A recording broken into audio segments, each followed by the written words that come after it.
Hello, hello, my dear friends, you've reached Elena's bar. The best place on the internet, the very best by far. She'll help improve your fitness, but there's also so much more. 'Cause here are just a few things that this channel has in store. There's barre and there's Pilates and there's belly dancing too. And many styles of yoga, so I'm sure there's one for you.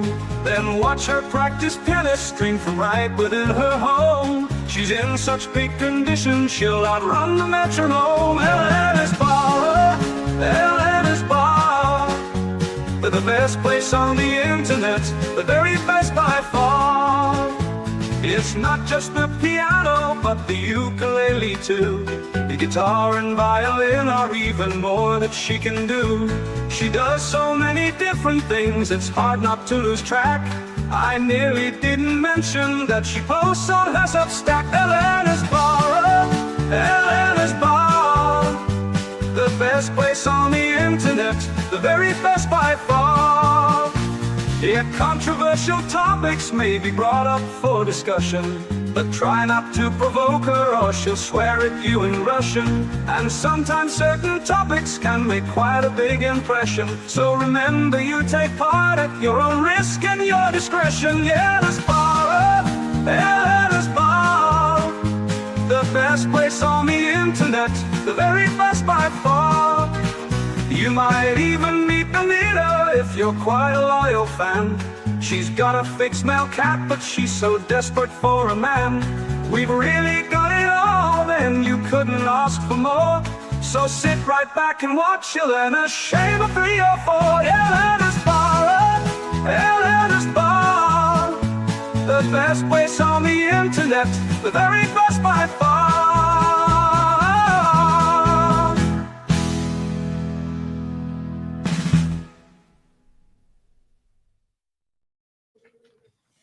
Hello, hello, my dear friends. Welcome back to Elena's Barre in the Resurgence of Sanity. How are you doing, guys? It's another great Saturday. Great Feeling good. Saturday. Feeling good. Yeah. Well, let me welcome the people in the chat. Great to see you, Tacticus. It's been a while. Yes. Okay. Yeah, guys, we have an interesting topic. We are talking about women's ambiguous Aren't they always interesting? priorities.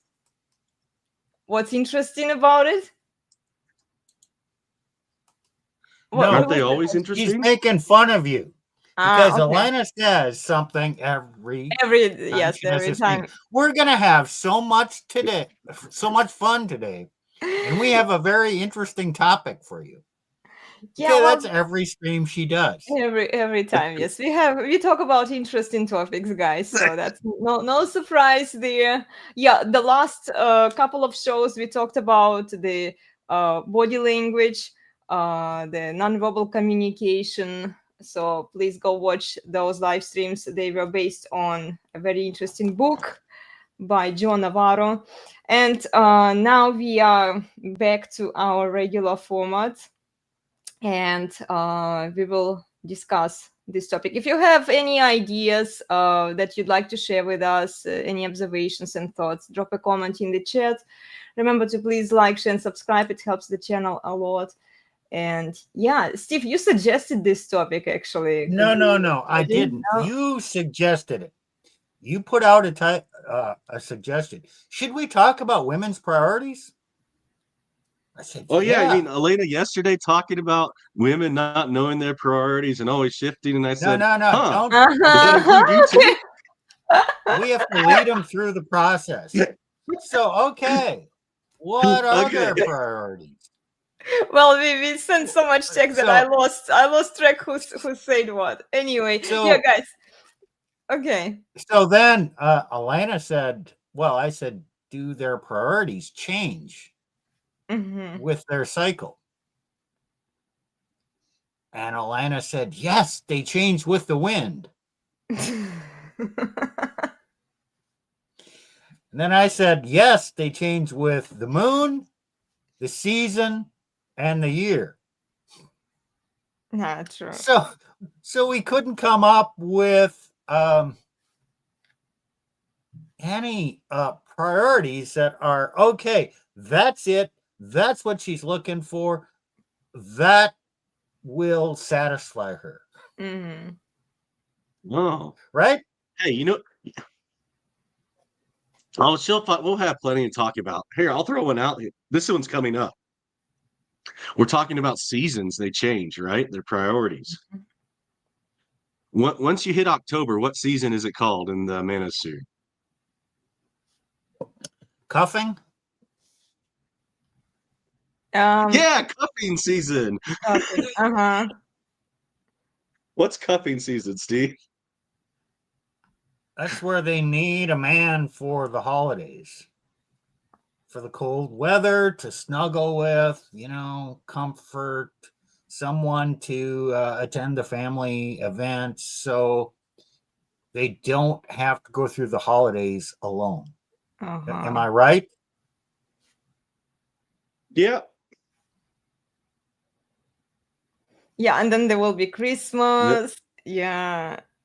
No, that includes Christmas. And then they dump them. Then they get desperate about halfway through after the New Year. Between that and Valentine's Day, they're like, "Oh Valentine's shit, Day. I gotta find a date for Valentine's Day." But she does need a man for Christmas, because otherwise, who's gonna give her those expensive presents and make her feel good about herself? Mm-hmm. Yeah, so true. So, are you guys saying that her priorities are based on her feelings, how she feels at the moment? Like, if she feels lonely, then she will she will do certain things, like go out on. No. It's not merely personal feelings. It is personal feelings, but it also includes the pressure of the seasons, the pressure of friends and family, the FOMO, fear of missing out.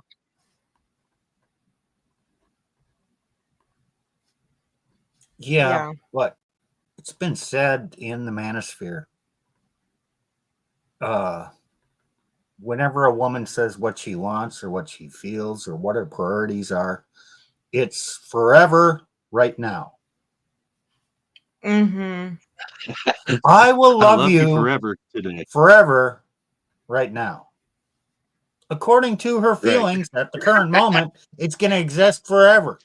But if her feelings change, then the forever doesn't really matter, because it's her love for a man and her priorities are based on her feelings, not a conscious commitment.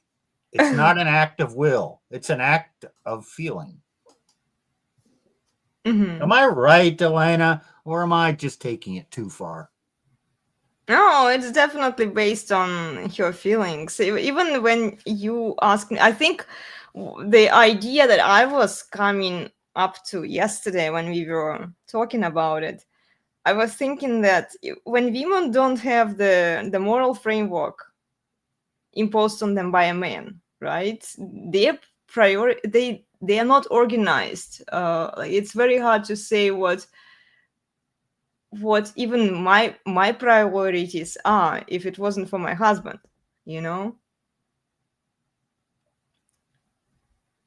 Well, young women without a man, what's their priority? Education and career. Mm-hmm.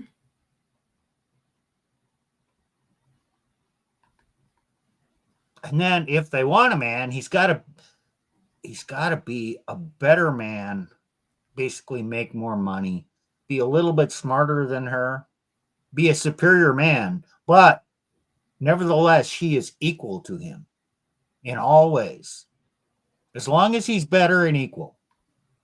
How is it even possible? How one can be better and equal at the same time? Better is better. I'm a man. I'm just observing. Yeah, you I know. Answer that. How can a woman look for a better man and then say that he's equal? And once he's equal, then she knows more than him and she'll tell him what to do. How? Explain that to me. I can't. I find it makes no rational sense to me. If a person is better, he is better. You have to listen to him and you can learn from this person. But you have to have humility to learn, because if you think that you are equal, like, why would you want him to be equal to you? Only so that you can preside, so that you can dominate that relationship. This is why. Like, why else would a woman say, like, well, I want, because I'm attracted to a man who is better than me in all regards, right? And yet once she gets this man, okay, now I have to equate him, I have to downgrade him to my level so that I can preside there in my level. I don't know if it's a conscious degrading him to her level, but she thinks because she's with him, she's automatically his level now. She thinks that status is now hers because she's with the high status guy. And then, because she thinks she's high status, then it'll get to her head and think she's better than him.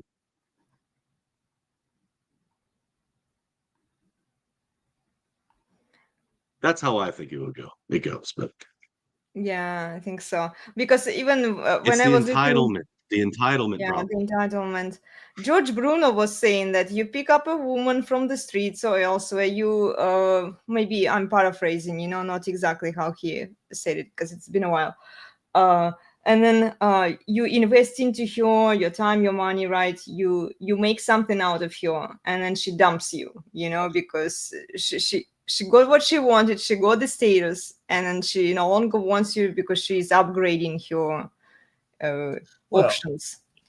Yep, she's trying to do Of course, the it Sansa. makes sense.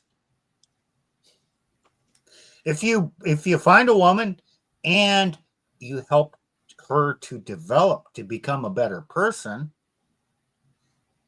she has grown and you have not, and now she's better and she deserves better than you. Mm-hmm. Okay, who is the lady that says, that I think there's a lady, so she married, she got in between Bezos and his ex-wife, and now she married him. She has a history of, how did she upgrade herself? Was she really anything? Or did she jump from one high status male to the next higher status male to the next higher status male? Like monkey branching, quite literally. And then to the highest branch out there. Mm-hmm. Yeah, I mean, this is how women do it. They either come from a good family, let's say a father, he built the empire, right, and then she inherits it, or she marries a wealthy man and then she acquires the status. Two ways how women can do it, either through her dad or through her husband. Yeah. I listen to a lot of different smart guys. So there's a guy out there, E.M. Burlingame, very smart. He was in software development type stuff. Then he went into the army and became a Green Beret, special forces guy. And then he got out, and he's divorced now, of course. He's done some stuff on medical research, but anyway, he's done a lot of history on English civilization. That's his thing. And he claims that, things are run by women over generations. because the matriarchy, the upper level matriarchies are the ones that last, and they can go for 5, 6, 10 generations. A male patriarchy passing down father to son generally only goes like 2, 3 generations. The wealth. So these elite families have the daughters, and the wealth and the control follows the daughters. It's a matrilineal line. So what do the families do? They have a daughter who's going to really have the wealth. They go out and shop for a smart, the right husband to manage her wealth. But the actual family wealth gets transferred from through the daughter line, and they marry her off to a capable man to manage her wealth. I don't know if it's true or not because I haven't researched it. There is some merit to Kind it. of makes sense. It makes sense, and I think it's actually related to what we talked about Shah. This is Shah YouTube channel, guys. Do you remember we had him a while ago? He talks about dowry. So, like, a woman would come with a dowry historically, and then the guy that she marries would manage the money, you know. And then they have children. Mm-hmm. So his sons get an inheritance at the end of his life. But the daughter gets a dowry while he's still living. So so wealth is then passed on to his daughter in some form.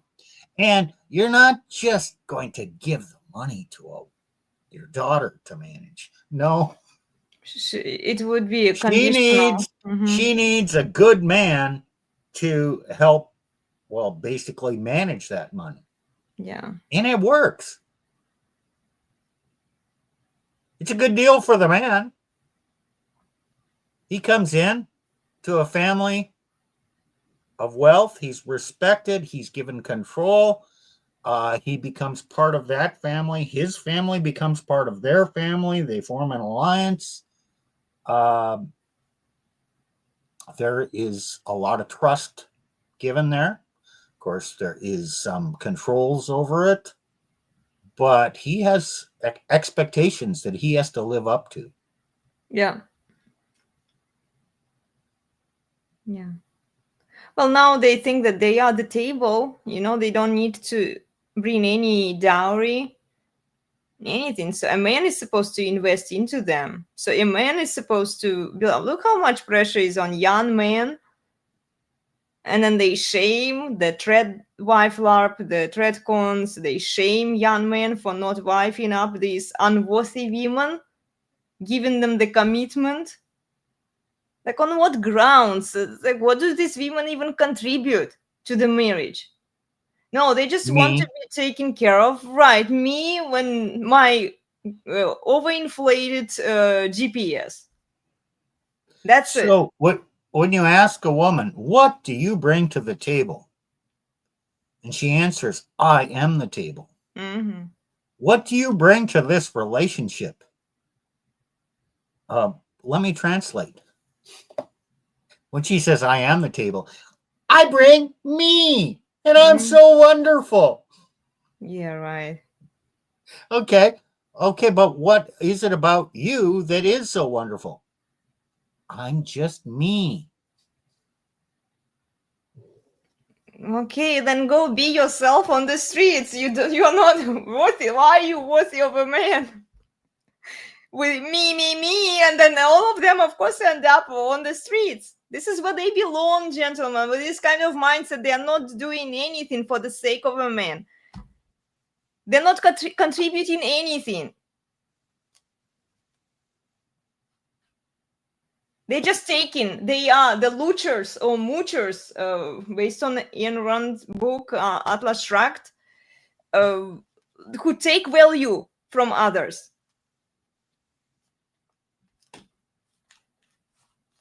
And then they all expect the princess treatment, you know? Well, he's supposed to serve me. Well, he's supposed to be your slave.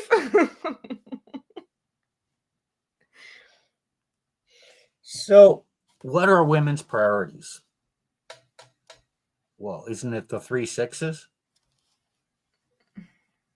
3 6s. Yes. Mhm. 6-pack. So he's got to Six-pack be abs. fit Yeah. Mhm. because she deserves it. Mhm. 6 figures because you know what? She's so great. She deserves a man that makes money. Mhm. And then the third one, 6 foot tall. I mean, she doesn't want a short man. After all, she is special. Yeah. And you could say he needs to have 6 inches Mhm. downstairs, whatever. So back to that money. Okay, he has to make enough money for the lifestyle she wants. This means vacations Mhm. and going out to eat.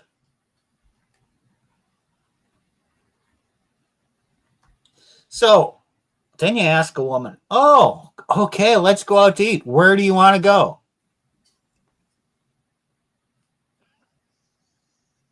Bad question. Elena, how do you like that question if your husband asks you that? Okay, we're going out. Let's go out to eat. Where do you want to go? How do you like that question? I don't like it because I can't make up my mind. I want him to tell me where we are going. That's it. Don't ask me questions I can't answer. So you have, I mean, I'm not criticizing you, but women have priorities. They need to be taken out to eat and have the man make enough money. Okay, where do you want to go? I don't know. Don't make me decide. Yeah, you got priorities, but you really can't say what your priorities are. Exactly. So are her priorities kind of like asking her, what are your priorities? Is it kind of like asking her, where do you want to go out to eat? You're not going to get a rational answer. So you might as well just tell her where you're going out to eat. Oh, I got something really great in mind today. And then wherever you want to go. Okay, today we're going slumming. We're gonna go to this place, or we're going run of the mill, or we're going to the upper end stuff. You know what? We're gonna have fun. Oh, yay! So if you take the same attitude, how about you just tell her what her priorities are? It'll save her a lot of effort trying to figure out what they are. Well, they are not going to be, notice how they're not going to be the husband. You know, this is what I've been saying on social media, that it's anything but the man they are with. You know, so if a man tells her even that, okay, do this or that, commanding voice or whatever, he asks her to do certain things, or she is supposed to fulfill her duties, right? Like grocery shopping, cooking, etc. If she doesn't do it, the man is not her priority. He is somewhere, like, as long as he provides the status and the lifestyle that she wants. It's like they want to be led, but they only want to be led where they want to go. You know what I mean? So if you take her, there was one chick, she posted a picture on Twitter with a slinky dress, decolletage, you know, the cut here on the thighs, very high cut actually. And she was posing next to the grand piano saying, "Where would you take me to dinner?" I texted that Chick-fil-A drive-through at best, you know, just to say, like they do expect, they expect you to take them to nice fancy dinners, you know, where they want to go. If you take them to cheap place, then they don't want you to lead them there. So you have to have a certain status to tell them what they are doing. You know, otherwise they wouldn't listen to you. What does George What does George Bruno say about dates? Where does he say he's going to take them? Coffee dates. Could it be the Waffle House? Oh, Waffle House. Waffle House, yeah. There you go. He says fancy restaurants for wife, Yeah. for girls, just when they go on a date, Waffle House. Mm-hmm. Hey, You haven't attained is the man the to prize, wifely or status. You don't deserve. is the man the prize, or is his money and the lifestyle he can provide? Is that the prize? Which one is it? Well, it looks like for most women, it's the money and the lifestyle that he can provide. So they don't really care about the man who produces the resources. They care about the resources that he produces. So I think it's been said in the red pill manosphere for a long time. Show me a beautiful woman standing next to a man,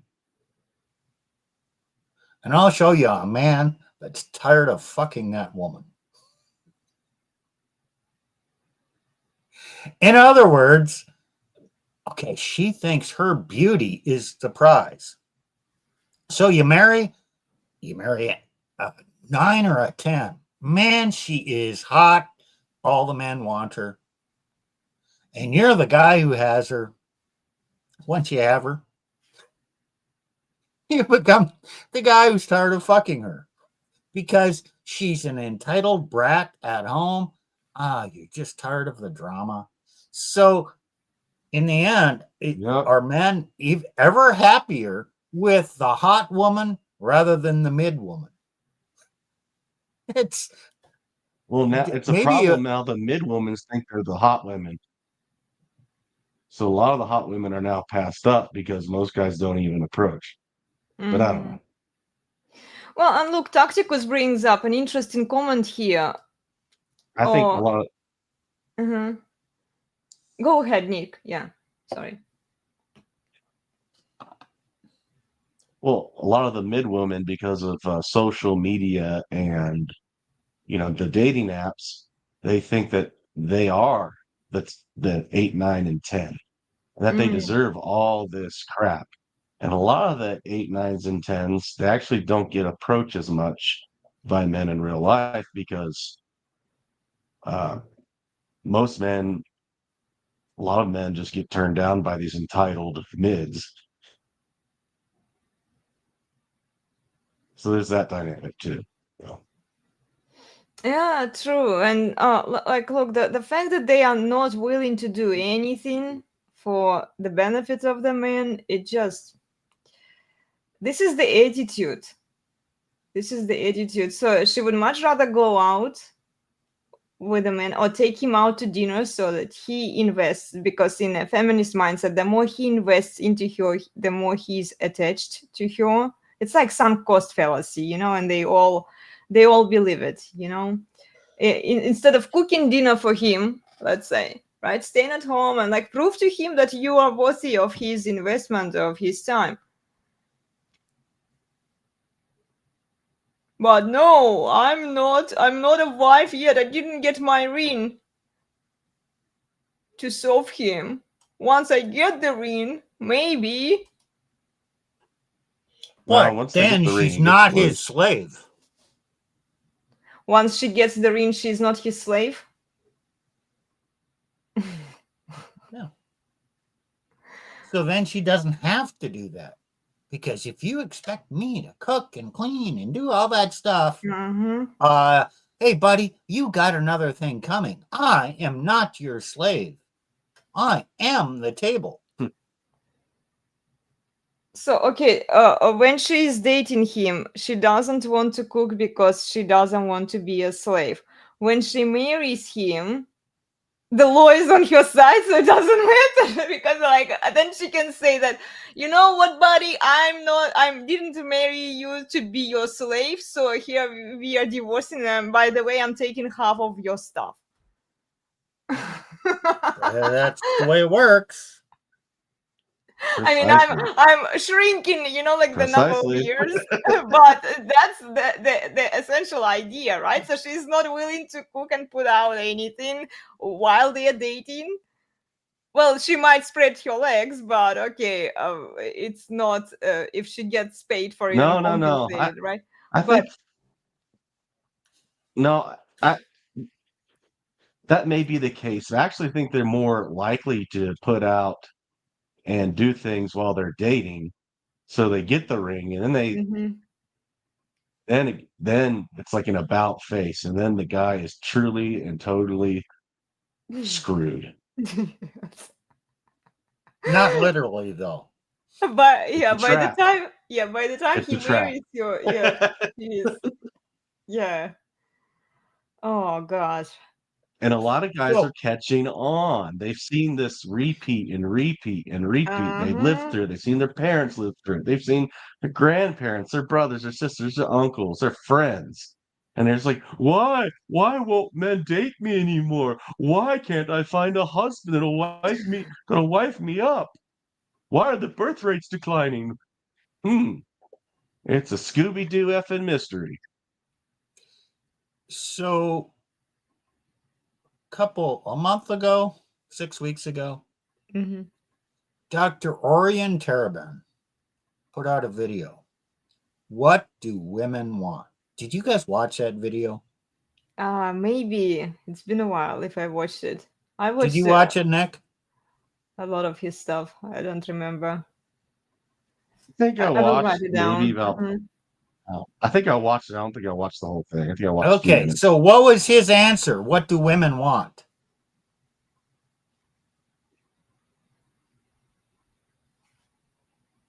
I'll tell I you. don't remember. His answer was women want what other women want. Oh yeah, that makes sense. Yeah. So women don't know what they want. So they look at other women and figure out what other women want, and I want that too. So they're looking externally to figure out what they want. How about you just for men, how about you just consider this? Don't think about what she wants because she's looking externally. You're external, so tell her what she wants. Is she going to listen to the sisterhood for what she wants, or is she going to listen to you to tell her what she wants? Now, Yeah. this sounds really misogynistic. Maybe, I don't know. I don't think it's I'm just misogynistic proposing actually. this idea. Do women need to be told what they want? Yes, they need to be told. It's either a man tells them what they want or it's the sister who tells them what they want. And if she's prioritizing the sisterhood, she's not going to listen to what her man tells her. Like, look, my priorities are like pretty set up by my husband, you know? So, like, I prioritize my husband, you know, whatever he tells me, I do, you know? I don't care about the sisterhood. I really don't care about the sisterhood. Like, they can go pound sand and, you know, like, I really don't care what they think. I'm not looking for their opinion. I'm not looking for their approval. I'm not scared that they are criticizing me. And this is where a lot of women, I think they are like, well, I want a man that like my husband, right? Because he's a good man.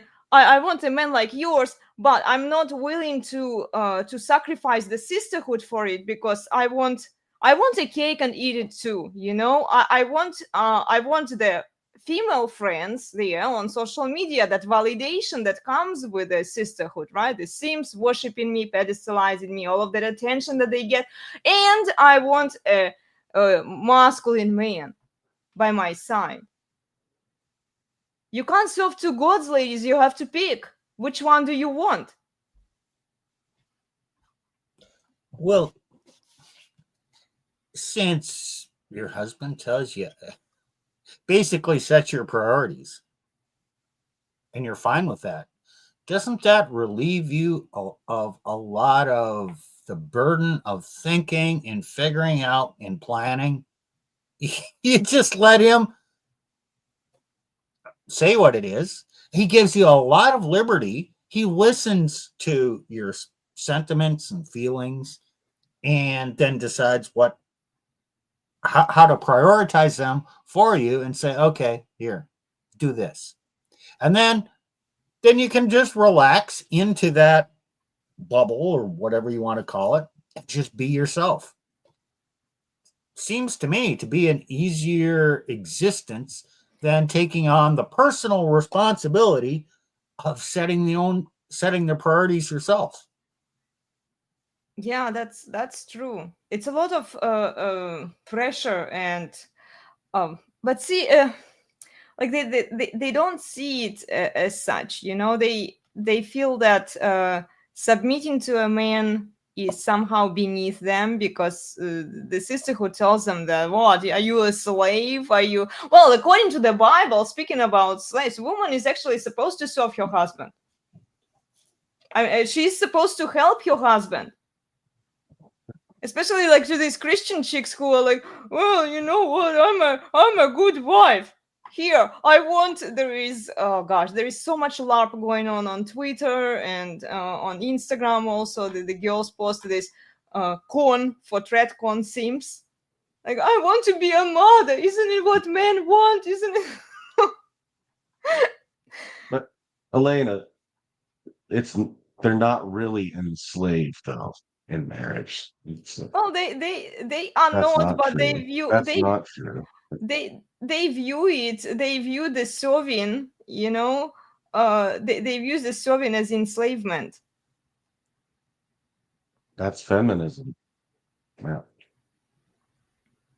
And then That they has been the assertion since Wollstonecraft talks about half of the population of the world, basically women, being chained down. I mean, but Nick, if you give them, you won't convince them otherwise. They already made up their mind that being submissive to a man is enslavement. So then you can say like, okay, that enslavement is have nothing to necessary. do with them. So that it's not enslavement. It's a covenant. It's a bond. Mhm. Are children enslaved? No. Is an employee slave to his boss? No. Oh, but they're fine with that. They're fine with serving their boss and they think they're free, but it's True. actually less demanding to their husband. You know, it's a A waste of son is time. not enslaved to a father. No.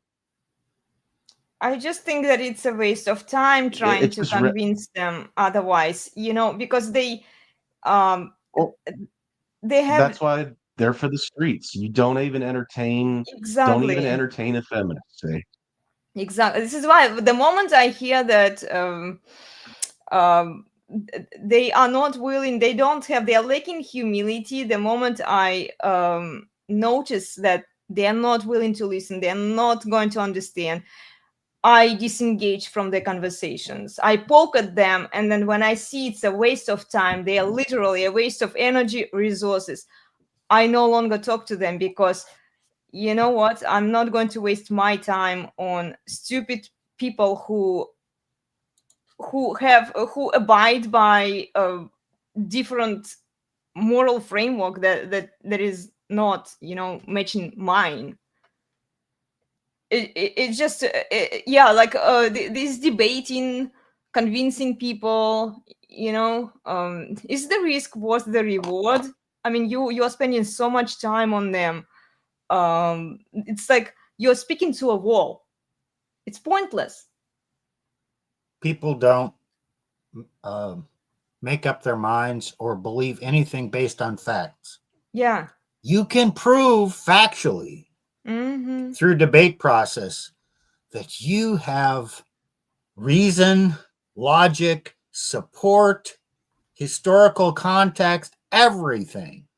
And if they don't like what you're saying, they're not going to change their mind and they'll Mm-hmm. actually attack you. Yeah.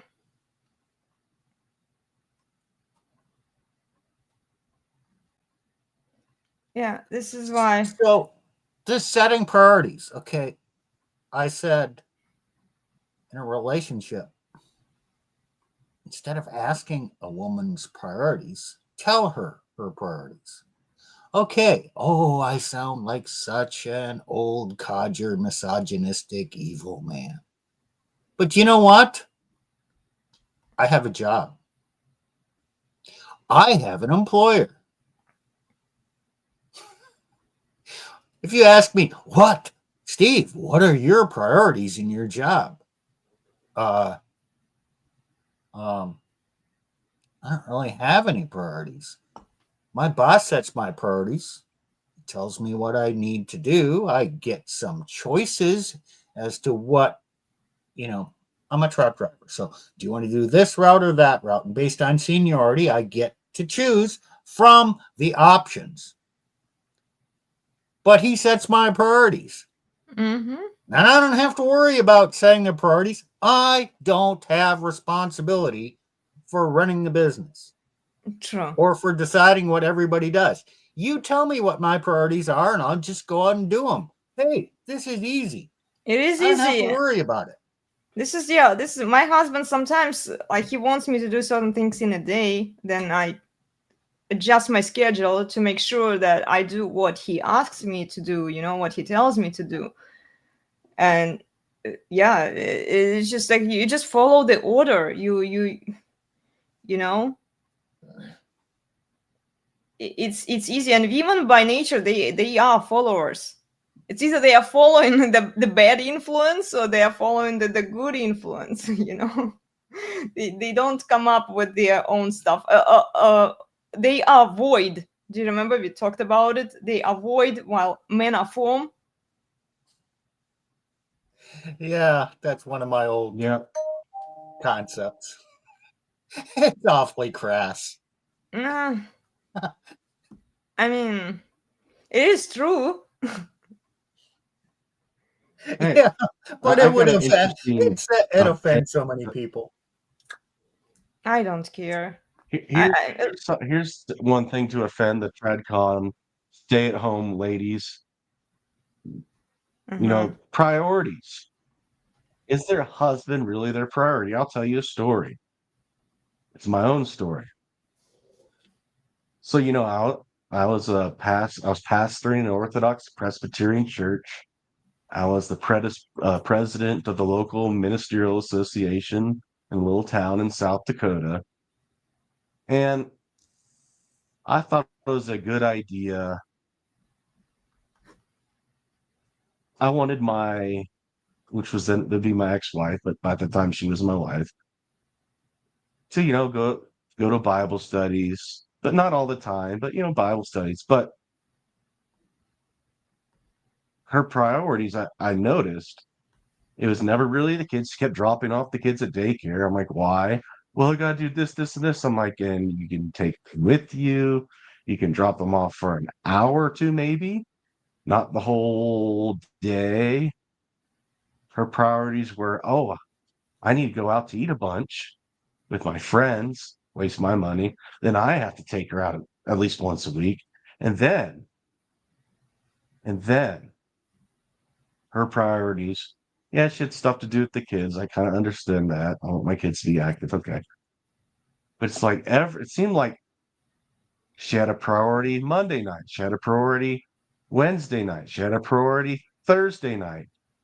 All these ladies' Bible studies. And I was like, hey, this is a little too much. How about you prioritize your home and not all this other crap? How about Mhm.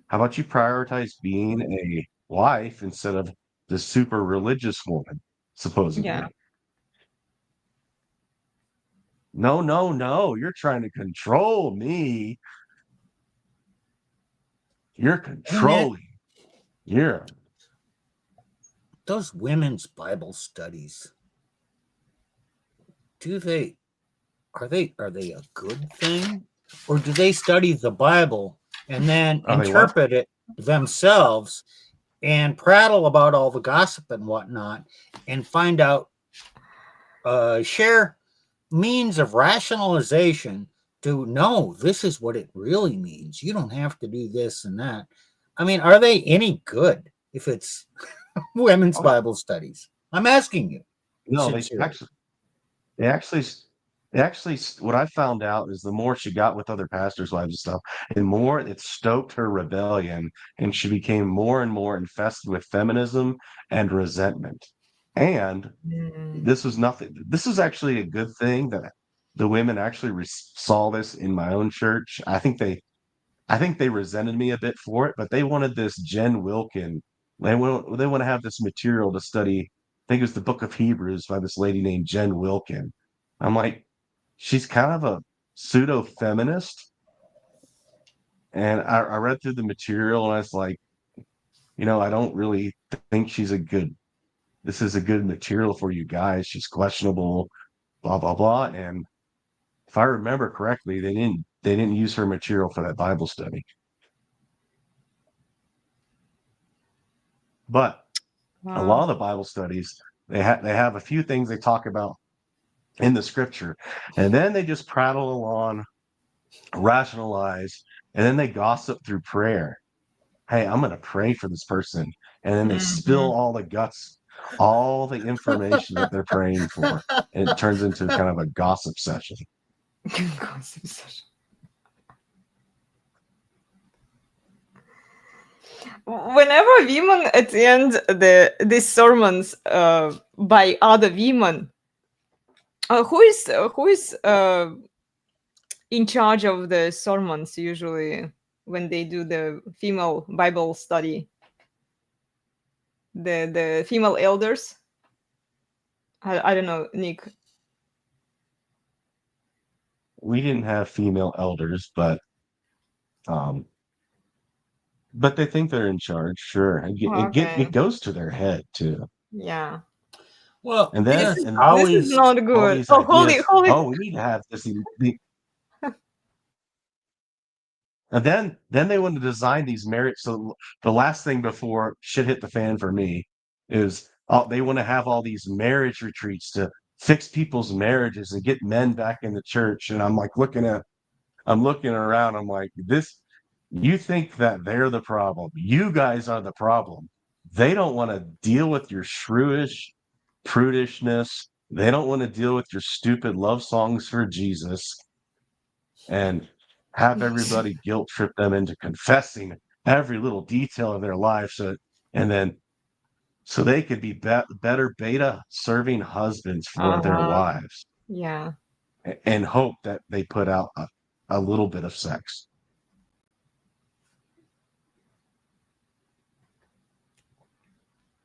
Let's just say that Whenever, my opinion didn't really go over too well. They didn't like it. yeah. It's like every time I get invited even to these female groups, I just say politely, "No, I have no time. I honestly don't want to go there because I know I can see how it ends.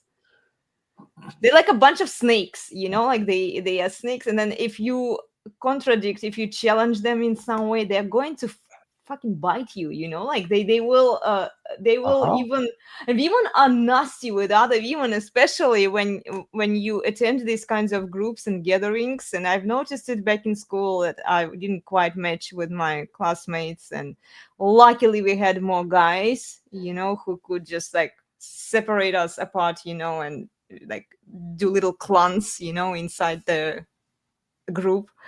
But yeah, women are nasty. Women are nasty, especially to the women who I understand why some women, they have a genuine question and the question may be good, but they remove it completely after they get the answer. They don't want the sisterhood to see that they are questioning the sisterhood, you know they're well, scared. of They are course. scared. You know Hmm. what? If you question the values, what I mean, values is beliefs of the sisterhood. If you question those, you don't know the traumas that some of these women have had. Do you know what? If you challenge some of this, you're going to make them feel bad. And you don't want to make them feel bad because that's a bad thing to make a woman feel bad. Yeah.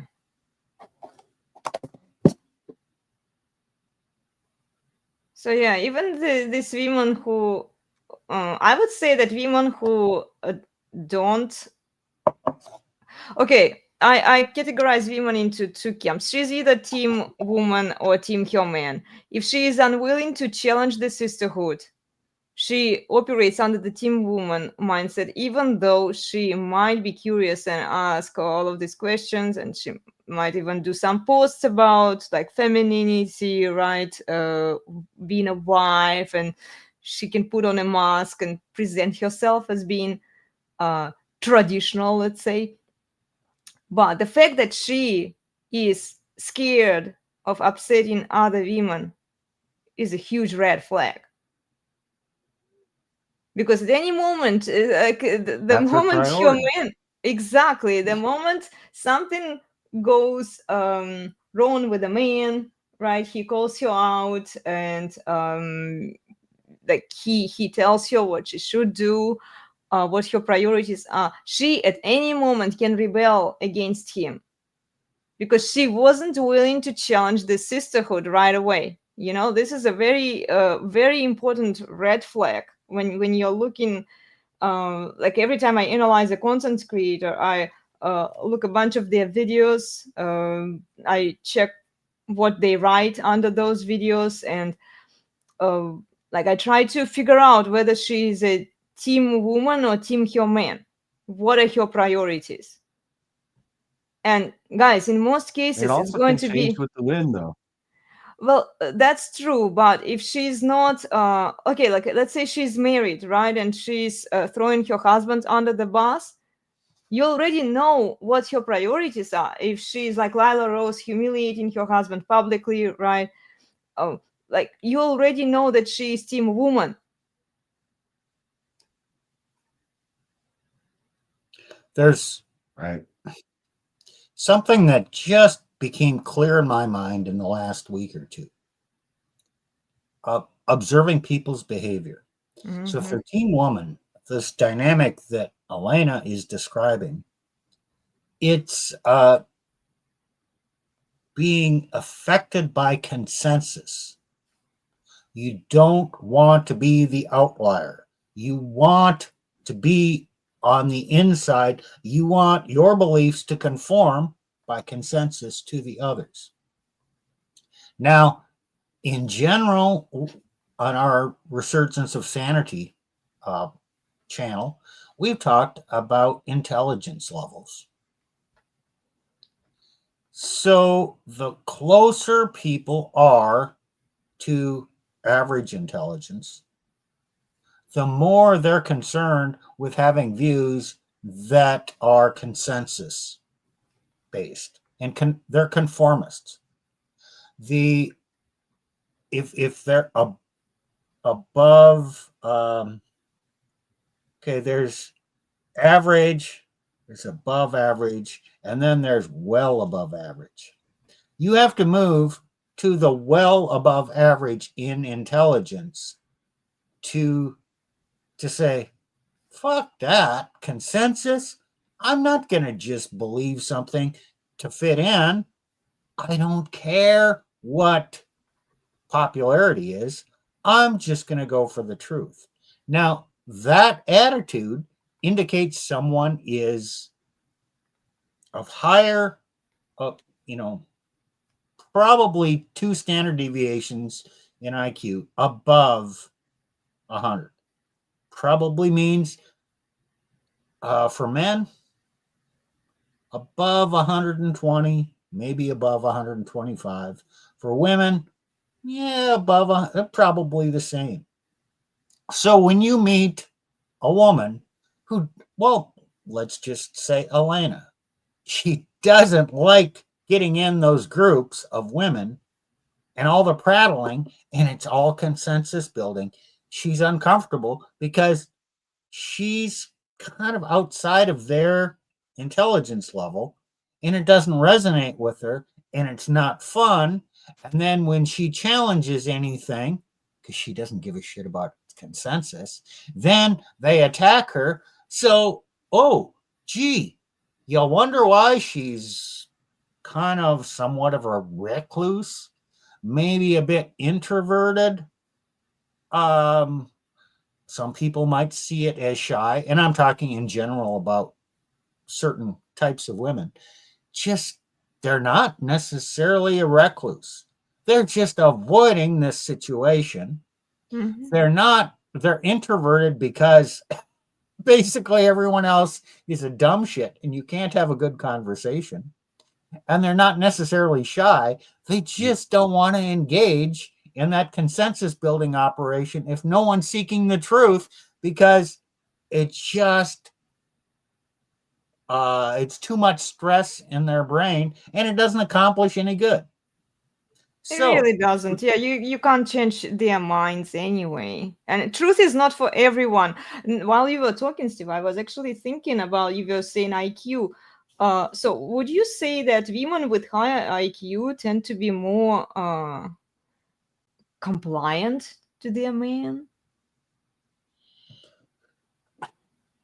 okay, It could be a generalization. I'm just trying. I'm just. I'll answer that question. Mhm. Compliant is not the right word. Okay. A woman with a higher IQ will know that she's not concerned about consensus. She is more concerned about what is true. She's more likely, because she thinks deeper, to know how much she doesn't know. So, since she's aware of how much she doesn't know, she's more able to consider what her husband says. And she's not full of herself. Therefore, she has more humility. Therefore, her sense of self-worth is not determined by being the boss bitch and being in charge. So, since she has humility, she's less concerned with this artificial equality. And yeah, she's more apt to be a good wife to her husband if he's a smarter man. So, if you're a smarter man, high IQ, let's say 125, 130 and up, you're better off with a higher intelligence woman, because she's able to understand concepts and she probably is going to exhibit more humility. Now, of course, her background, her upbringing, her pet, experiences are going to have an impact on this. But a key thing to look for in a woman is her level of humility. Mm-hmm. So does that answer your question? Yes. Thank you. Mm-hmm. Mm-hmm. Yeah, this is what I don't see in the TreadCon women and Tread wives who also appeal to Jesus. They are lacking humility. Like the chick yesterday that on Twitter, guys, if you don't follow that funny mini, I wouldn't even call it debate. It's just yeah, she's crazy chick. Yeah. Okay. Well, what about priorities that changed with over the years? I'm thinking about the different phases that women go through as they hit the wall. Before,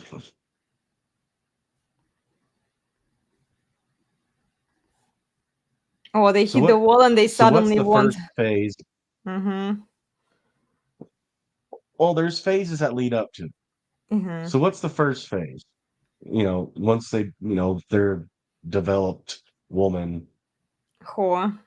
a legal adult. What's Fun, the whole adventure. Oh, yeah, yeah. The whole face, yeah. Experience. So what goes on in the hoe phase, guys? What's their priorities? Gaining experience.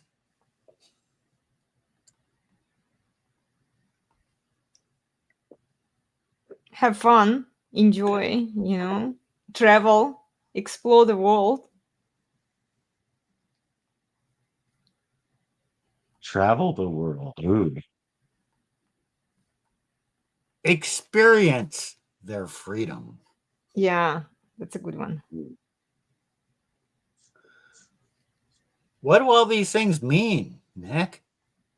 What's she going to do if she wants to experience her freedom? She's gonna be a hoe. The hoe phase. Mhm. Not Pretty much. professionally, but practically. Practically, yeah.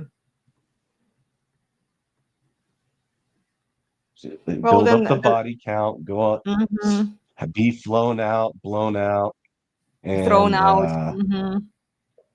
you know, thrown out and not try to latch. It's not every single woman, but in general, they don't latch on. It's actually the best time to latch on to a good man, but a lot of them don't, and they don't. They think that this lifestyle is just going to be forever. So they're partying up, having sex everywhere, all It's sorts of forever freaky for stuff. now. I'm sure. Yeah, very You're short-term thinking. saying, yeah, they are lacking the long-term thinking, Steve. Yeah, forever for now. Yeah, do women ever really have long-term thinking? A couple, but not very common. Yeah, I would say in general, no. Elena, Yes. do you want to do the long-term thinking? Or do you want to just let your husband do the long-term thinking and just come along for the ride? In the second one, but like you have to think about the consequences still. But this, uh, They don't. it's they don't because they're not being um raised with like boundaries and restrictions. That whatever they want, they get from even from their parents.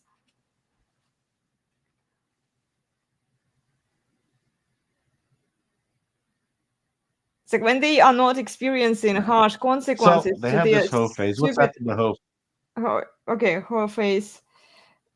The second phase. Do you want to go there, Nick? What's Or after the hoe phase? okay, the Yeah, security well, phase. that's we're showing how women's priorities change. Now Mm-hmm. it's before security phase. It's epiphany phase. Oh, That's right. around what Okay. 25 to Mm-hmm. 29, 30 ish. That's where I kind of need to start looking for a man to latch on to. I'm starting to get less attention from the men that I usually got attention from. They're still getting attention, perhaps just not as much. And by this Uh, time, they've they have more expectations though. They think that all that yeah. party expectations, traveling the world, being with these rich guys on yachts, and they think that this is the lifestyle that they deserve. So they're still gonna party it up a bit, but they're starting to look for a they're starting to look for a guy to latch Yeah. onto, Because a they're lifestyle to saying, latch onto. oh, I've had my experience. Now I want to have kids. Before I have babies, I need a man. So I'm going to move. Oh, duh, it just hit me. I really want to have kids. Oh, Mm-hmm. I guess I better get busy about finding a man. Yeah, right. A You didn't think about reliable, kids for how long? provider, secure. I need to find a Mhm. nice guy to raise, to knock me up and raise kids. And it's just, she just got this epiphany. Her priorities will change. Is that Yeah. what you're getting at, Nick? Yes. Oh, and then related to the epiphany phase is the security phase. That's around Mhm. 30s to 35, 37, right? Yeah. And what's the security phase? Popping up kids, consolidating on the That's guy. the oh shit phase. Oh shit, yeah. And if she It's doesn't have that, just that's the oh shit phase. That's the getting her life in order, Mm-hmm. finances, having the children, playing the role, um, living the life that her husband provides, but she's entitled to that. So in the security phase, she's not, you know, that's probably the dead bedroom phase. What do Yeah. you think, Nick? oh yeah. I had the dead bedroom phase since I was like 25 though, till I was about 34. So Wow. I experienced it quite differently. But yeah, for most it's a dead bedroom phase. Yeah. After year 3 of marriage, yeah, a lot of people tend to have a dead bedroom, and then after 7 to 10 years, uh the priorities might change again. But yeah, it's you have dead bedroom, kids, all focused on security, finances, resources. And if they don't have a husband and kids, or they're trying to have kids, it's the oh shit, like the epiphany phase before. Now it just accumulates even worse. That's when they really have the baby rabies, really, really, really bad. Because that's when they see all their friends. Remember, Team Woman still applies here. Why do they think they Mm-hmm. have to have kids? Well, part of it's biology, but biologically they should have had it in their kids in the hoe phase. But anyways, Yeah. um, so they're desperately trying to have kids, and they see all their friends start popping out kids. Oh, they got their girl. Some of them might be stay-at-home moms, and might be trad larping there, or they're oh, I got this career, but I'm gonna have somebody else take care of my kids because that's what all my boss bitch friends do too. So they're all send their kids to daycare together, and then they expect all the benefits of being a mom without being a mom, and all the benefits of being a boss bitch Yeah. without. So her priorities have changed because all one constant is she is always in competition with the other women, always measuring her life against their life. So when she's in the earlier stages, first is education. She's in competition with the other women to get an education and get a good job. Then the epiphany stage, she's in competition to get a man. If she doesn't, Mhm. she's still single and her girlfriends are getting married. She's losing. So, okay, let's assume she's keeping up. Now she gets married. Okay. So I'm doing okay in this competition. Now, oh, my friends, women friends are having kids and I'm not. Oh, I'm losing in the competition. I need to have kids too. Ah, It's you know what, always the guys? competition with Mhm. other women. You say, oh gosh, this one hit home hard because even I am guilty of that. I look at all of these women my age, especially, they all have kids. Like some of them are married, right? And but they all have kids and I don't, and I feel bad about it. And then of course my mom chirps into my ear and she says, you are getting old and you don't have kids.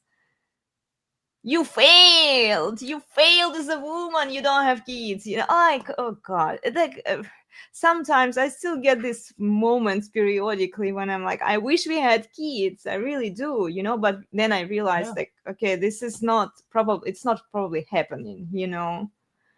So But your feelings about this are normal. They're natural. mhm. This is reality. There's no point in denying reality because it doesn't matter. You can deny reality. Reality doesn't give a shit. Reality still is. Yeah. And I realized a lot of women, even my age, there are some women who don't have kids either. I just I can imagine, like, sometimes they might be feeling, because there is this pressure, especially on social media, when you see other women posting constant pictures of babies, and, oh, look at my baby, I just gave birth, oh, isn't it cute and isn't it amazing? And I'm like, yeah, I'm glad that you have babies, but can you have them quietly and silently? Because I it's know why. irritating. It's It's irritating the shit out of you. It is Don't irritating the don't shit out of me. don't show your prize to me, because it makes me feel bad. Well, Because I'm and losing the okay, competition. okay, yes, there is partly that. Okay, I'll admit, ladies. Okay, guilty as charged. But also, internet is not safe for your babies. I'm glad that you're having babies. Okay, I really am. I wish people well in general, you know. But internet is not a safe place for your babies. This is what I keep saying. It's like they don't care, because again, they are priorities. They prioritize the sisterhood. They prioritize the clout, the attention that babies give them. So if you only want kids to get the attention on social media and to appease to the sisterhood, to be in competition with them, and okay, I'm catching up, right? If that's your goal, to catch up to somebody else on social media, what other women are doing, then you have kids for wrong reasons. I'm not against women who have kids. It's just like, why don't you care about the safety and well-being of your kids by exposing them on social media? Have your kids, prioritize your husband, help your husband raise healthy children. Get off social media. You don't need to be there. You don't need to show off to the world how great of a mommy you are. The only person you have to prove yourself to is your husband.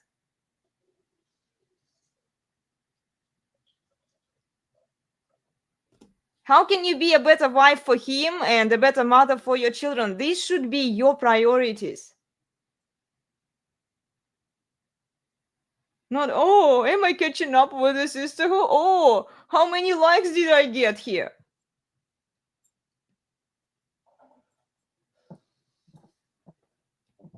Exactly, fake human. Yes.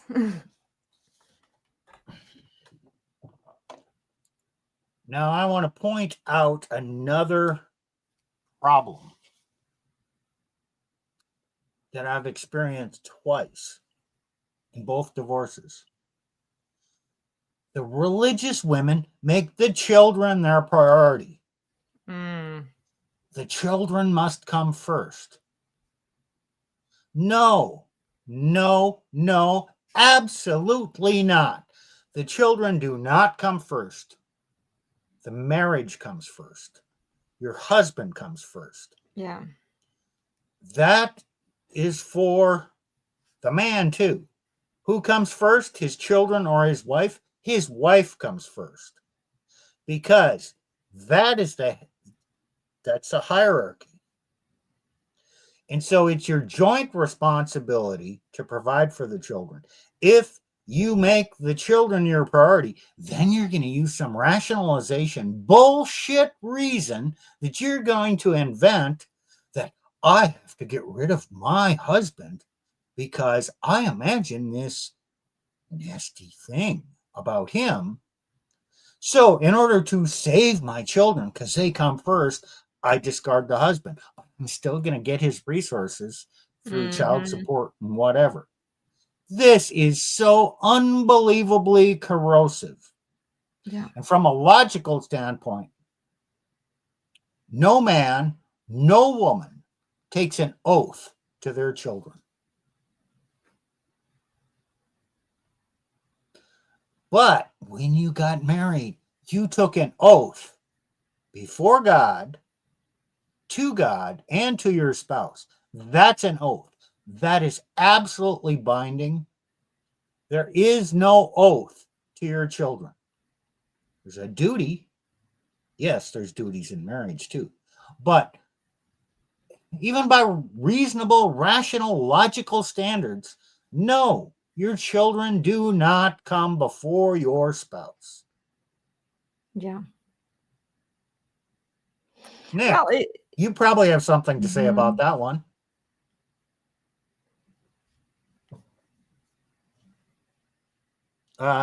Nick's muted, so we'll just continue on. We'll ask him when he comes back. Mhm. Yeah, I see so many women prioritizing their kids. And then Tacticus mentioned that some women use also their kids to build their businesses. I see a lot of that on social media too. Yeah. It's just nasty. You know, they just show like, okay, they throw their kids under the bus. Kids are too little to realize that they are being exploited by their mothers. Even this thread wife LARP, you know, so many women, they don't realize the damage that they are doing by exposing their kids publicly. I'm a wife, I'm a mother, like who cares? The only person that you should please and seek attention from is your husband. So that brings up a thing. If they're using their kids to promote themselves, are their kids their priority? Or is her priority herself? Yeah, well, her priority is herself, yes. So a woman who makes her children her priority instead of her husband actually makes herself and her feelings Mm-hmm. her priority. So she will develop a narrative to get rid of the man. And part of the narrative is it's for the sake of my children. But she will trash the man to save her reputation. So therefore, her priority is herself, and her priority was never the children, even though she says it was. It's complete bullshit. But Mm-hmm. everybody falls for it. Oh man, this poor woman. Oh yes, Mm-hmm. the story she's told about her husband. Oh yes, she just had to divorce him. What a wonderful woman she is. So now she's getting all this praise Uh-huh. and it's going to her. Well, damn, who is the priority? It's her. It's her because she's getting so much praise and support and all that. Damn, it's self-serving. It is self-serving, yeah. This is why this single mother fempreneurs, like you ladies, and I challenged a couple of them. They blocked me. Shock. I did say that, like, look, you like think about the consequences for your kids. One lady had 2 kids. She had 2 sons. She was a single mother.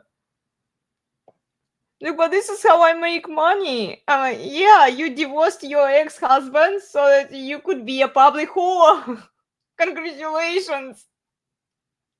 And you use your kids, and you know, it just well, you know what? They replace their husbands with their kids because now they extract more resources through their kids are being so abused in this. And like, I'm not even scared of using this word here because this is the child abuse. You know, they first use their kids to extract resources through alimony and through child support, like an extraction tool, right? Um, Then what do? Oh, we need to become these fempreneurs. We need to build our own empire, right? So let's use our kids to do that. Then kids get exploited there on social media so that the mommies get more clout, attention, and independence and more money that way too.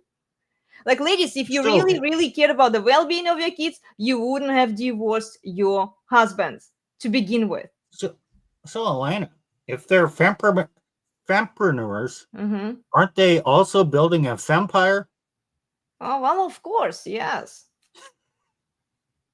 Fempreneur building a vampire, yes.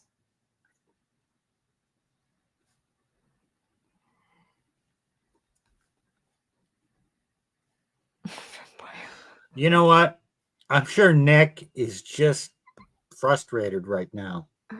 I know he could because add so he much. dropped out and he's been having Internet issues. internet problems, and it's frustrating when the internet doesn't do what you want to do.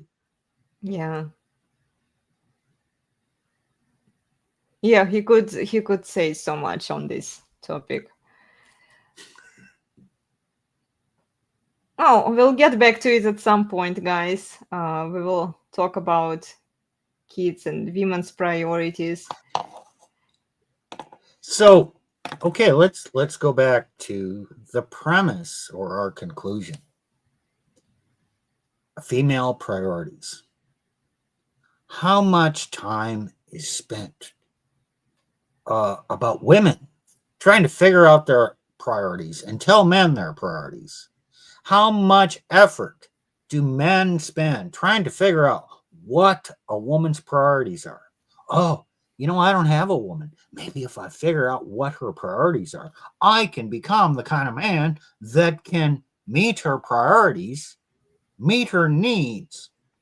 Or she's my wife. I want to understand her priorities so I can provide for her better and get sex. Yeah. So, how much is spent trying to figure out what are her priorities? Well, I think in a way, Maybe. Go ahead. I think in a way it's a gift to tell men to figure out your priorities because they are operating under your frame already. They are dance monkeys dance, and I think you did a show on that on the Resurgence of Sanity YouTube channel, guys. Go watch this live stream that you did. They are trying to please her instead of setting the standards for her and telling where and how she could serve you, how she could be a better woman, a better person. They rely on a woman to define her own priority, and they change like a wind. Like today she feels one thing. We describe these cycles, these phases that women go through, and like you rely on these phases. Oh, So the alternative is stop asking what her priorities are. Stop worrying about it. Just lead. Tell her what her priorities are. Does that mean you're going to be an abusive, nasty man? No, of course not. Because you have your duties to her, to your children. You have your duties to God. You're going to act in a moral way. Just be a moral man. Lead her and stop caring about her priorities. Certainly understand her feelings and all that. Take those into consideration, but don't look to the woman for direction. Yeah. I don't see where that ever really works well. I agree with you. If my husband was looking at me for direction, he wouldn't be my husband, honestly.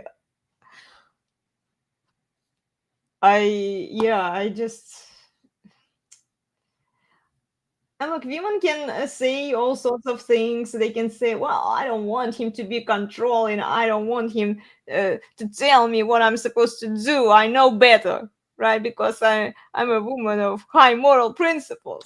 I have better connection with Jesus and all of that crap, right? Yeah. But, hey guys, sorry, I had battery issues. Did oh, we get better, yeah. through Okay. the security phase? Did we get through Yeah. the security phase?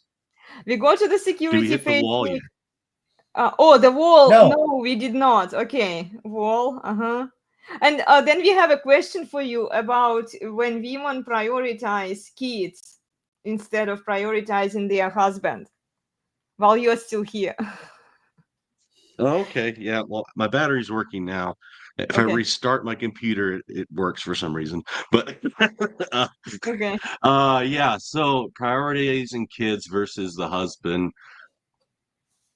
Well, I think part of it is I'm not saying it's right. There's a natural, that's your blood, and your husband's not your blood. And society and Teen Woman never, at least modern society and Teen Woman, deprioritize the importance of the man. He's just there for cash and prizes, resources at that point in the security phase.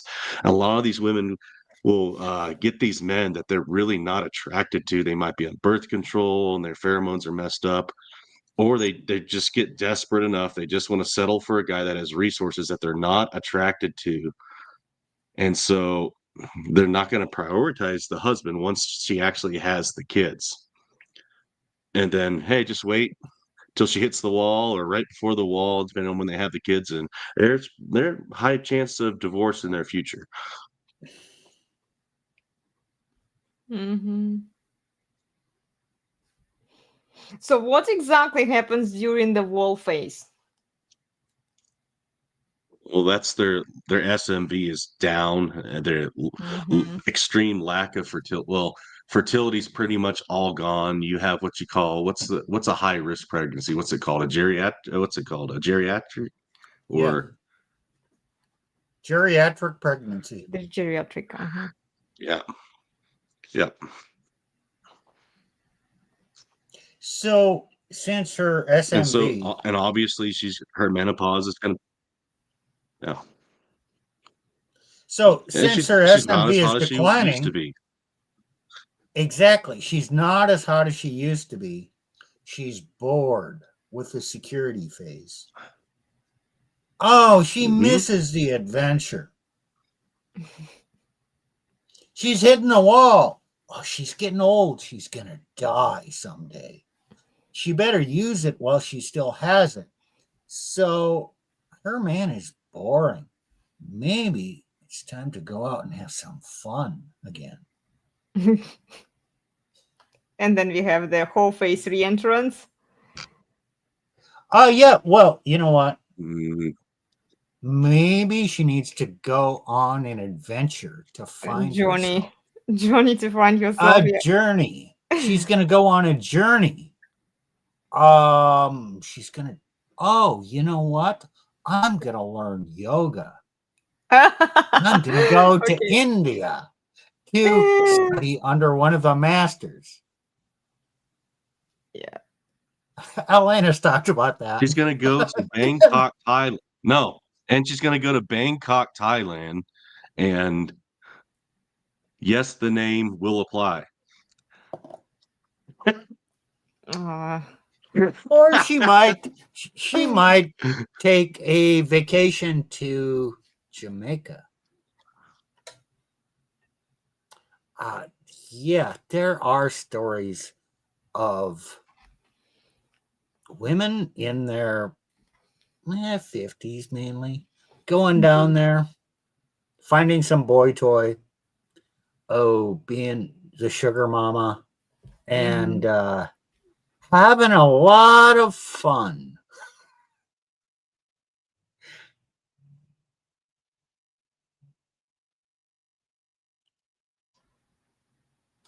Yeah, true. I was just taking a picture of the comments coming in from Tacticus. I'm going to write an article about this, guys, so I'm going to include some of your comments here. So go on, Steve. Sorry.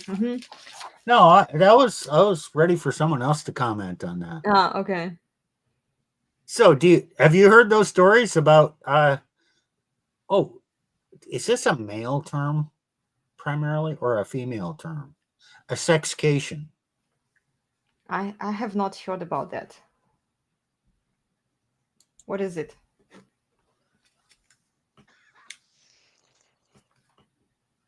A sexcation? Mm-hmm. It's a vacation. Vacation. Sex. Vacation with sex. Okay. Oh, that makes sense. Okay, now there are stories, and certain men advise, go to Thailand because you can have a lot of fun. Yeah. Okay. Yeah. And you can get any age in Thailand. Disgusting. Okay, they're promoting this for men. Some people are. Or Philippines. I mean, there are these stories, and there are men who do that. Absolutely, there are. It's not quite so publicized that women do the same damn thing. They go to exotic locations Well, I think with the concept of having experiences. And now it's not publicized, it's not talked about, they're not really shamed for doing it. But if you think that's not happening, you're living in you Well, don't guys, understand reality. they are not being shamed for it. You know why? They're not being shamed for it Why? because they cover it up with spiritual quest, spiritual journey. So you can't really usually people don't attack, right? A person wants to dive into spirituality, and this is how they get away with it. They come up with some buzzword or expression that sounds cool, and that makes it hard for people to challenge it. Oh, like religious journey. Exactly, Tacticus. Yeah. So it's really hard. Like, if you are trying to make that kind of argument that, okay, women who are diving into this spiritual quest, they are re-entering their whole face. Like, oh, how dare you? I'm just here to worship whatever, I'm just here trying to do these certain things. Or even hiding behind like these yoga retreats that are not necessarily evil per se. It's based on fitness, right? It's exercise and breathing and like meditation could be good and healthy for you, but it like underlying things that they are doing outside of those activities. Well, the yoga master Mm-hmm. is most times a man. Yeah, true. Yeah. So Guru. you're gonna get a man, a guru, who's your teacher, and you're gonna take direction from him. And how far does that direction go? They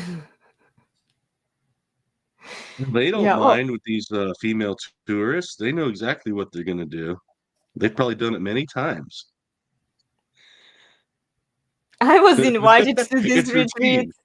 It's so funny.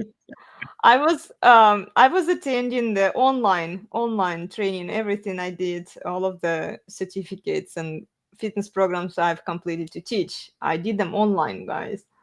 But I was invited to these yoga retreats, even for free. Like there were the director of the school. He reached out. He said like, "Come on over here," and blah blah blah. And I'm like, "No, thank you. I'm not."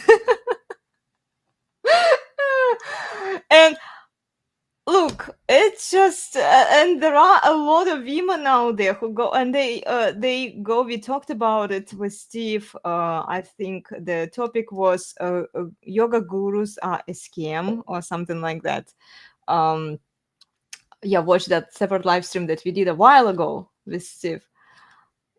Yeah, that they go there, and it's usually a couple of male instructors surrounded by a bunch of women from all over the world, not just Western women from other countries as well. So Hey, yeah. wow. So there's a lot of women there. Only 2, maybe 3 yoga masters. Maybe I should go on a yoga retreat. Because there's probably more women there than those 2 guys can handle. What do you think? Is it a good idea?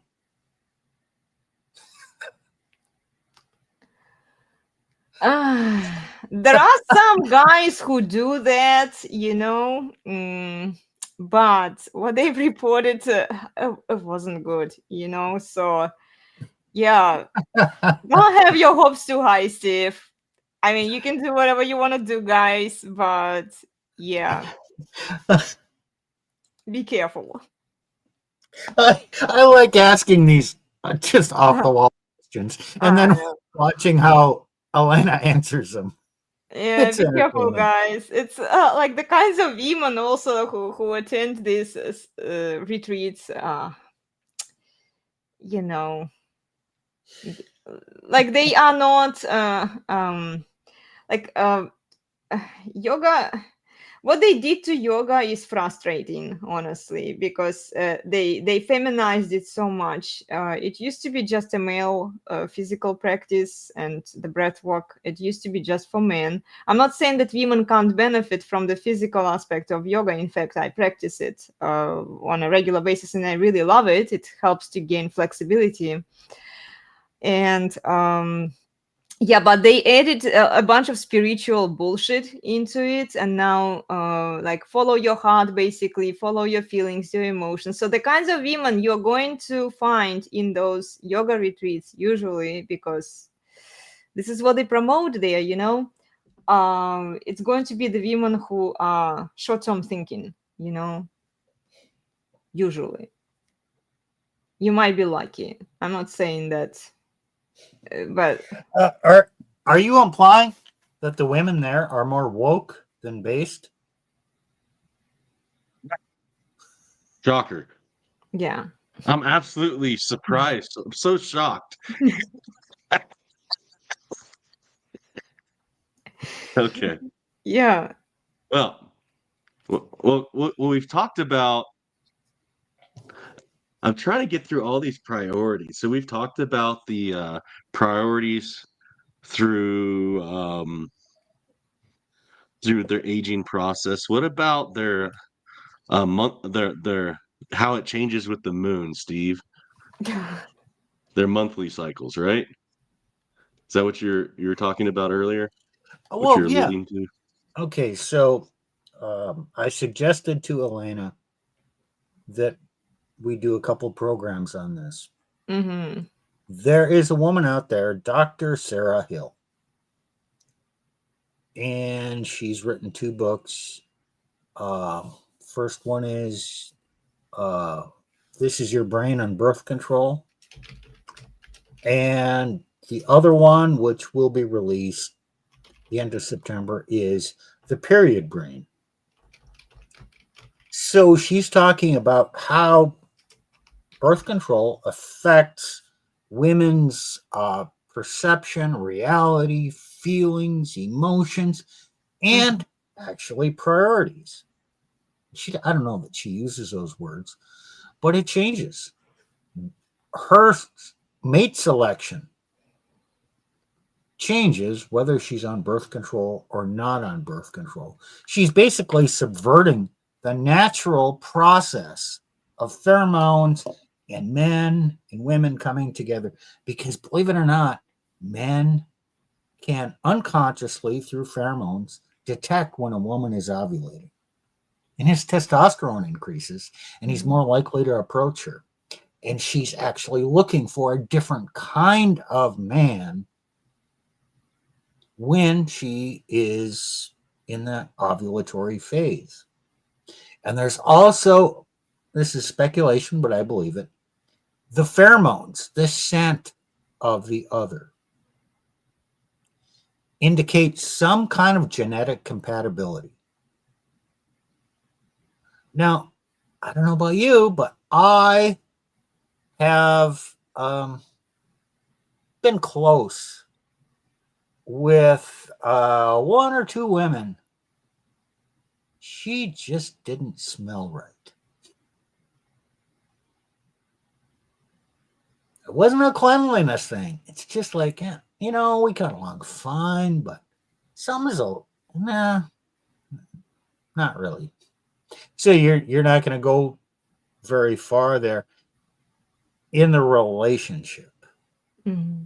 Now, if a woman picks a man, well, she's on birth control, and then she goes off birth control, let's say after they're married, to have kids, all of a sudden she goes, you know what? I don't like the way he smells.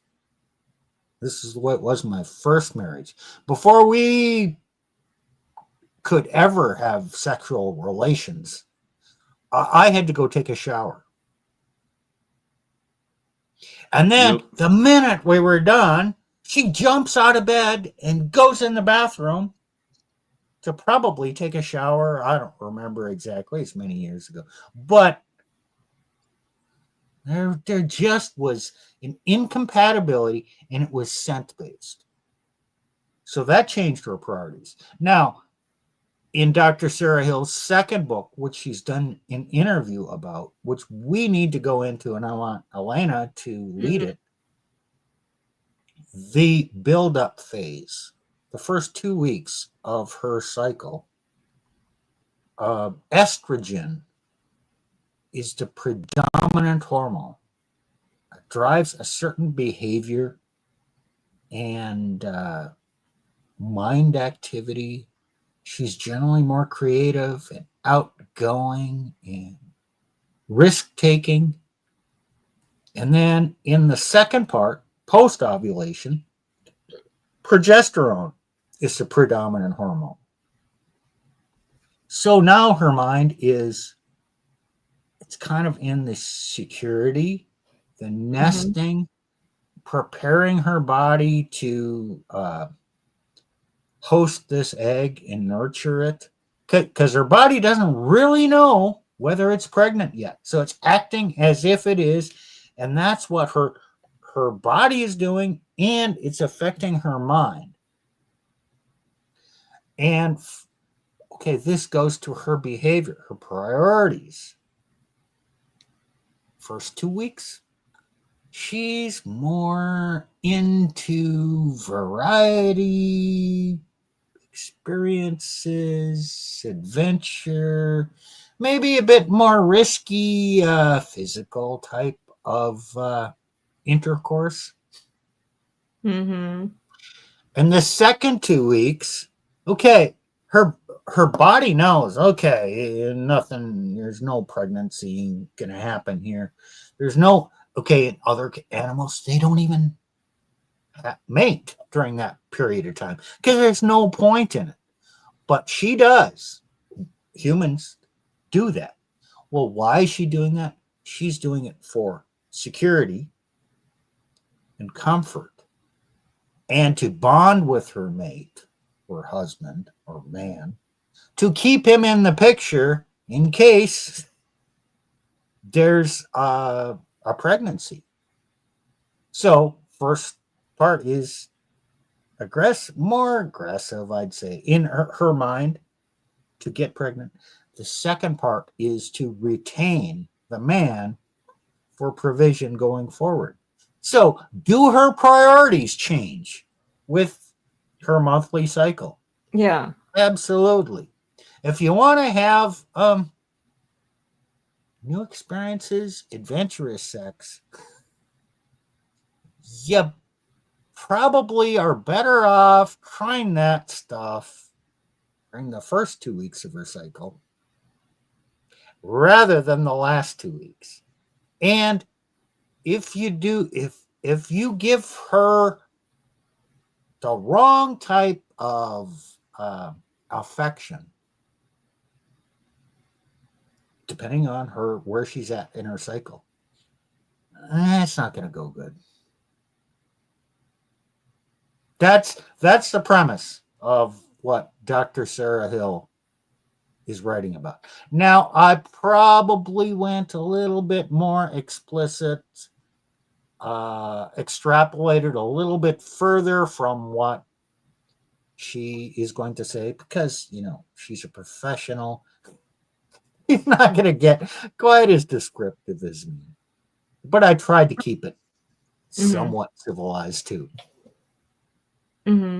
Yeah, we are going to read this book. And Rollo talks about this in several of his books. Rollo talks about this in several of his books, the ovulation cycle, basically. Oh. Okay, and young men have no fucking clue that this exists. Right. Yeah, okay, you get married. You got no fucking clue. You're trying to figure this out. As a man, you're thinking, well, my days, you know, I get up, I do the same thing every day, I feel the same. Sometimes I'm horny, sometimes I'm not. There's no difference in existence. But with a woman, there is a major difference in existence. Her reality, her perception of reality, if she's a naturally ovulating woman, between the first part and the second part. Now, if she goes on birth control, she doesn't have this variability. She's going to be on progestin, not progesterone, progestin, which is kind of a level existence. Yeah. It cuts off the Out of peaks the of desire, and it stops that kind of depression that sometimes she'll go to in the second 2 weeks. Yeah. And it just makes it a bland existence. And it kind of cuts off some of the excitement and the spark and the innovation and the just vibrancy of an ovulating woman. That it's not just her sexual expression or her feelings, it's how she interacts with the world and her creativity and her passion and her energy to do things in life. And it's a bland existence. So yeah, this matters. And I didn't know anything about this as a young man when I was courting, looking for a woman. Nor did I know it as a young married man to understand, hey, you better figure out how women work so you don't step in once in a while, or you don't try to do the same things at the wrong time.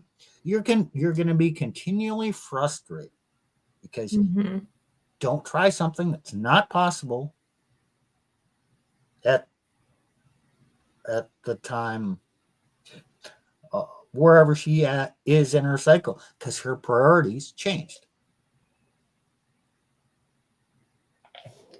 Wow. Well, and at the same time, when you let her set your own priorities, she's going to be all wound up with your feelings. She will spiral depending on, like, if there is no restraint. It's going to be hard even for her to make sense out of all of the things that she is feeling and experiencing. Exactly, because women have no clue about what's happening to their bodies either. They're just experiencing. They have no idea that, oh, this is the cause, this is the cycle. No one is educating women. Women, even though they should know more about this than men, and probably do, maybe 5% of women kind of understand the cyclical process. Maybe 5%. The number of men that understand this rationally or even understand it exists is probably 1%. Yeah. Yeah. Tacticus left us a good comment here. The feminist lie, men need variety, is built into the female biology. Yeah, variety is built into the female biology. So when you try and give a woman the same thing all month long, all year long, she's not the same woman. Her priorities, desires, feelings vary with the moon. And you better vary what you're doing. Otherwise, she's going to get bored. And men try to bring too much stability into a woman's life. And it just frustrates the fuck out of her. Oh, stability. They want it's it, like, but they don't want it. They want it half the time. Exactly. It's it's hard for men to also figure it out because women are so unstable. And then, okay, you do too much of stability, you're losing. Then you do too much dancing monkeys, you are also losing. Like, yeah, finding that balance is.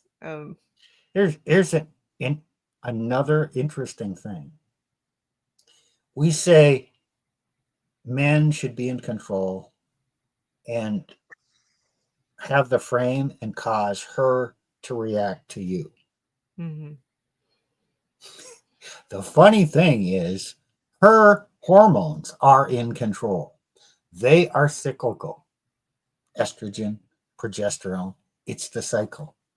The male hormone, testosterone, is the reactive hormone.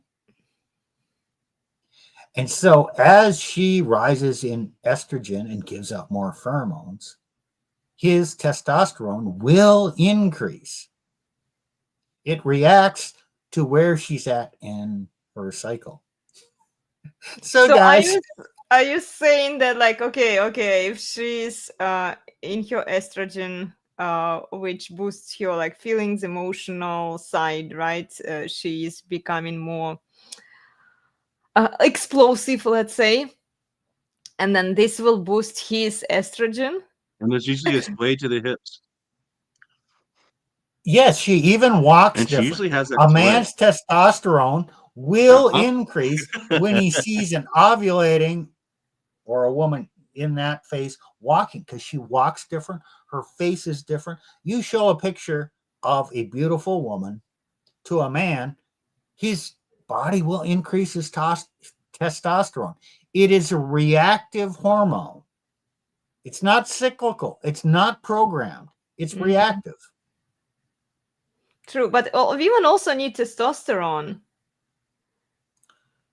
Not to the Yes, great extent as men do, probably, but they still need it because I a was little reading a bit. book. I was reading a book by what was your name? Cassie. Gosh, I can't read her name from far away here. The secret female hormone, testosterone. She was describing that when testosterone goes down in women, it drags the estrogen and progesterone down, so everything comes down, and it's not good for women either. Right. During her estrogen phase, first 2 weeks, she has more testosterone then. Her levels of testosterone are something like 1/10 to 1/20th what a man's are. But yes, it testosterone is related to estrogen. Yeah. So if testosterone goes down, it will drag the estrogen down too. Right. So women need to Hormones exercise. Women have need a to much exercise. greater impact. Yeah. Hormones have a great impact on what a woman's priorities are. Yeah, true. Yeah. Yeah, we will get into that topic in more detail. I asked my husband to order that book, the recent book by, what's her name again? Dr. Sarah Hill. Sarah Hill, yeah. Because I already have one. I started reading The Brain on Birth Control. I started reading that book. So yeah, I'll read that one. Yeah, for all you faithful listeners, buy the books, read it, and then you'll be equipped to engage in the discussion. Because you know what Elena is going to say when we start that discussion? What is she going to say, Nick? Is he still It's going to there? be really interesting discussion. We'll have lots of fun. Exactly. Sure. We always have fun, guys. Yeah. Yeah, like Well, today we talked about the ambiguous priorities of women and how they change in different ways they change according to different criteria. Yeah. So true. Yeah. And yesterday at this time, we didn't have a clue what our topic was going to be today. Actually, yeah, we did not. Sometimes we come up with a topic really fast. Yeah. Oh, one more comment about women's priorities. And there's another parallel. So Elena, what are your priorities? What do you want to talk about tomorrow? Don't ask her that question. Oh, what do you want to talk about on Saturday? You know what she does? She either gets it earlier in the week or come Friday, she sends out a text message to us. Guys, what should we talk about tomorrow? In other words, gee, we need a stream. I need a priority tomorrow. What should my priority be? Exactly. Yeah. Well, sometimes I do want to get to some fairy tales, guys. I did buy a bunch of fairy tales that we could talk about, and Right. I did And ask that, the resurgence guys to do another live stream on morality, so the commandments, and we'll see. yeah. When Okay. So, what I said is true, but it's not always true. Elena does come up with things she wants to talk about. The whole body language thing, that was entirely her idea. So this occasionally, applies to life. To all you married guys or guys looking to find a woman, yeah, yeah, most of the time you probably should lead and set her priorities. But listen to her. She's going to come up with things. And hey, sounds good to me. So if she wants to do something, she has the freedom, the liberty to do it. Yeah, great. But in all the time, to expect her to come up with that stuff all the time, it's not going to be good. So set the priorities, and she's actually going to ask you. She's going to give you clues. Basically, say, could you please give me some priorities? yes, yes, Not in those exact words, but other times she is focused on some topic, or even in your discussions. Sometimes she's going to have things she wants to talk about. Other times she wants you to lead into topics that need to be talked about, and she is just willing to follow and let you set the priorities. So that doesn't mean you don't listen to her. This shit just works. yeah. Yeah, just don't act upon what she's saying. You talked about it, right, guys? Listen, but you know, don't give in into her manipulations. Ah, yeah. Well, great conversation today, guys. I really enjoyed it, and we've covered it pretty well. So I think I'm going to write a summary of today's discussion on my Substack. Let me share with you our schedule. Here. Let's do it. So yeah, join us for these deep dive conversations on Saturdays at 9:15 a.m. Pacific on my YouTube channel. And then on Mondays through Fridays and Sundays, join us for regular workouts. On Sundays, join me for regular piano practice. Request some songs for me to work on, please. And then on Wednesday, please go subscribe to the Resurgence of Sanity YouTube channel and join the guys for interesting discussions there as well at 5:45 p.m. Pacific. And if you want to stay fit and healthy, I have a cross-training fitness program for you on Udemy. And then on Patreon, you can find more workouts. And please subscribe to my Substack, where I occasionally write the summary of our discussions. Okay. And guys, what are you talking about on Wednesday? Or you haven't decided yet? Oh, we have. Mm-hmm. No, your husband's leading that one.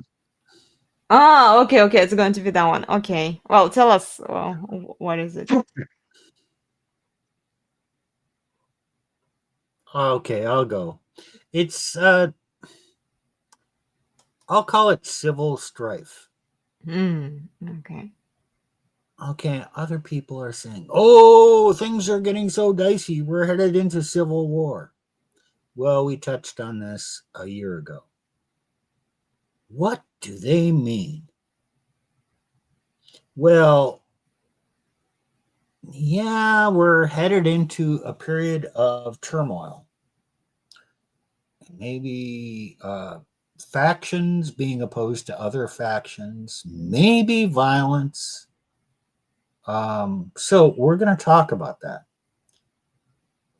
I have an idea where we're going, but I'm not leading it. So Okay. Plutarch is leading it. So it's going to be fact-based, and he has been making notes, and he's going to be well prepared for this. It's going to, guess what? It's going to be very interesting, and we're going to have so much fun. Yeah, I'm sure of that. So you join us on Wednesday, guys, at 5:45 p.m. Pacific on the Resurgence of Sanity YouTube channel. It's a different YouTube channel, okay?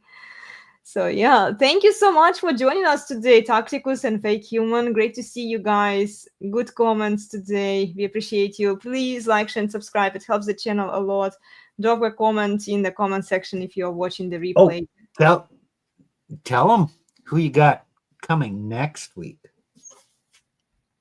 Oh, shall I say now? Okay. We have a special guest next week. I hope that if everything turns out great and we like match with the time and we do it because there is a time difference. This guest speaker will be from Australia, and her name is Dr. Sulikovsky, Dr. Denny Sulikovsky, right? Sulikowski, Sulikowski.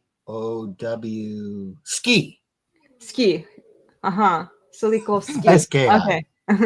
She kind of has I'll probably, yeah, it kind of sounds a little Russian to me. Sometimes we have these endings of the surnames, but yeah, it's Polish. Polish. Oh, right, it's Polish. Yeah, this is why I thought like Eastern Europe. Yeah. So we have here, and we will talk about again female priorities and the birth suppression, or what was that the other topic, Steve? Her main thing is manipulative reproductive suppression. Yes. So which is a behavior, her theory of a behavior among women. Yeah.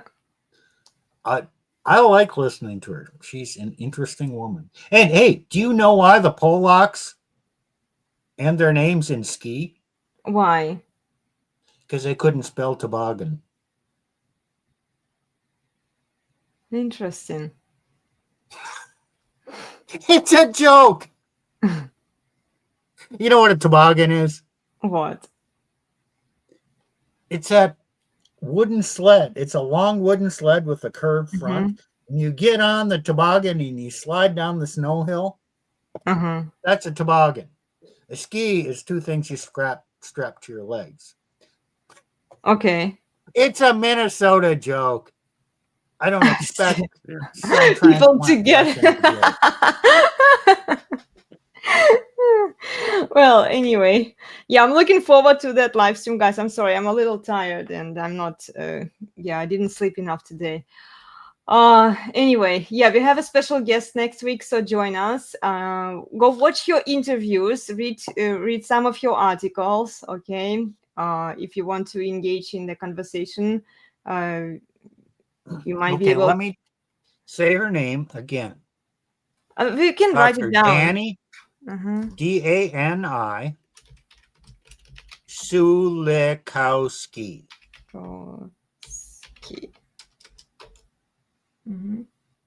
I'm typing it. And Elena, okay, she's at the forefront of things because Dr. Sulikowski's fame in the internet, blogosphere, YouTube world is on the upswing. So a year from now, she will be more popular and unlikely to be able to get on a super small channel like us. So you're getting into something in concepts that are going to be more popular in the future. That's my belief. Well, as long as the information gets out of there, and people are more aware, know the truth, and they can make better decisions in their lives based on the truthful information. I'm up for it, So, yeah.